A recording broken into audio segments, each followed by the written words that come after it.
అమ్మ మహాలక్ష్మి, ఇప్పుడు నువ్వేమన్నావో చెప్పు. అది కాదు మావయ్య గారు, ఏదో మాట వరుసలో. అల్లుడు గారు, మీరు ఆగండి. నా కూతురు ఒట్టిగా ఏ మాట మాట్లాడదు.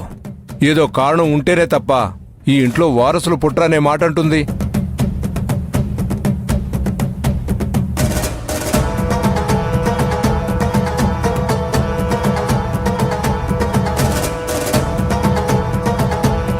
మామయ్య గారు, మహాలక్ష్మి వదిన్ని ఏమన్నది ఏమైంది అని విన్న మీరు కూడా పదే పదే అడిగితే ఇంకా తనేం చెప్తుంది?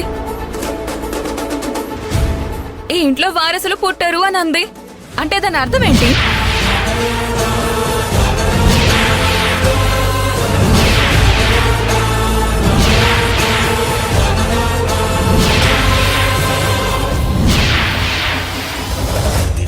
ఎందుకు ఎందుకు పుట్టారు? సరే, భూమి కడుపుతో ఉంది, పాపో బాబా పుట్టాలి. కానీ తనకి అబోర్షన్ అయిపోయింది కదా. మీరందరూ కలిసి ఆ నేరాన్ని నా మీదకి నెట్టారు. సరే, మీరంతా అనుకున్నట్టే భూమికి బిడ్డ పుట్టిందే అనుకుందాం. కానీ ఆ పుట్టే బిడ్డ అదృష్టాన్ని డబ్బుని తీసుకుని రాలేదు కదా, పుట్టి బిడ్డగా పుడతాడు.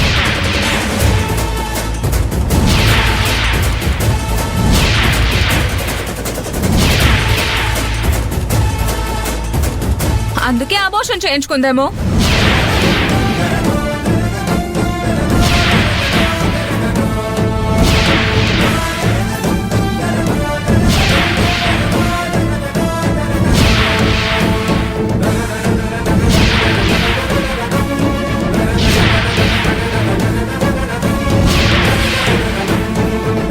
వదినా, ఏం మాట్లాడుతున్నావు? అలైక్య, మనిషిగా మాట్లాడాల్సిన మాటలేనా అవి? చిచ్చి, నోటికెంతొస్తే అంత మాట అండవేనా? ఒక ఆడది తన కడుపును తానే తీయించుకుంటుందా? బిడ్డలు వద్దనుకుంటుందా? హలో హలో వదిన గారు,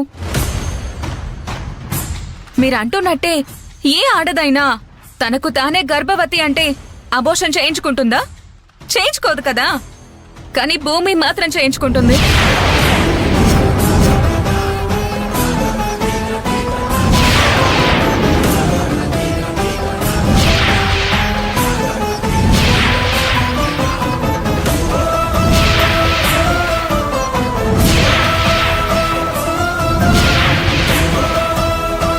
అసలు ఆడదలాంటి ఆలోచన చేస్తుందా అంటున్నావు కదా? చేస్తుంది. భూమి లాంటి ఆడది అలాంటి ఆలోచనలతోనే ఉంటుంది.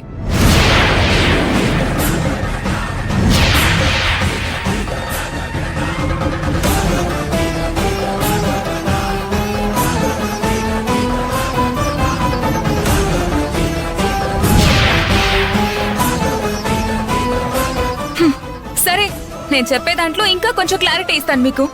అప్పుడు మీరు నా మీద కోప్పడతారో, లేకపోతే నేను అన్నది నిజమేనని అప్పుడు ఆలోచిస్తారో మీ ఇష్టం.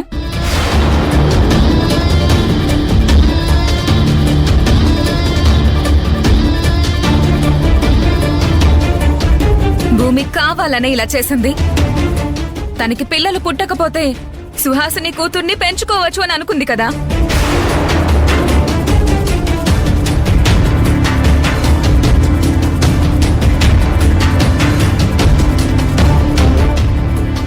సుహాసిని కూతుర్ని పెంచుకుంటే ఆ పాప పేరు మీద ఉన్న ఆస్తి మొత్తం ఈ భూమికి మాధవ్కే వస్తుంది. ఆ దుర్బుద్ధితోనే తను ఇలా చేసుంటుంది.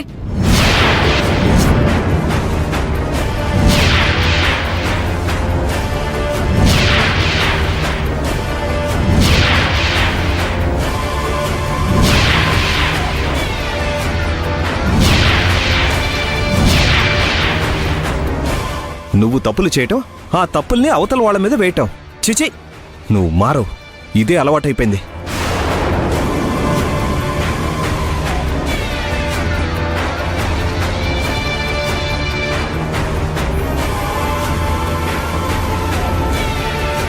నోర్మి అలక్య, పిచ్చి పిచ్చిగా మాట్లాడుకో. భూమి ఎప్పుడూ కూడా డబ్బు కోసం ఎటువంటి పనులు చెయ్యదు. కానీ నువ్వు డబ్బు కోసం నీ భర్తనే అమ్మేసుకున్నావు చూడు, అది నువ్వు డబ్బు కోసం ఆశపడి చేసిన పని.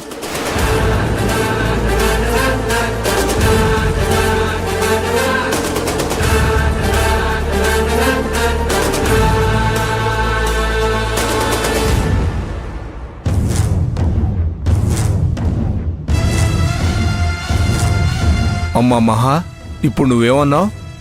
అనేదేముంది నాన్నా, ఈ అలేఖ్య సుహాసిని దగ్గర 10 కోట్లు తీసుకుని రాఘవని సుహాసినికి అమ్మేసింది.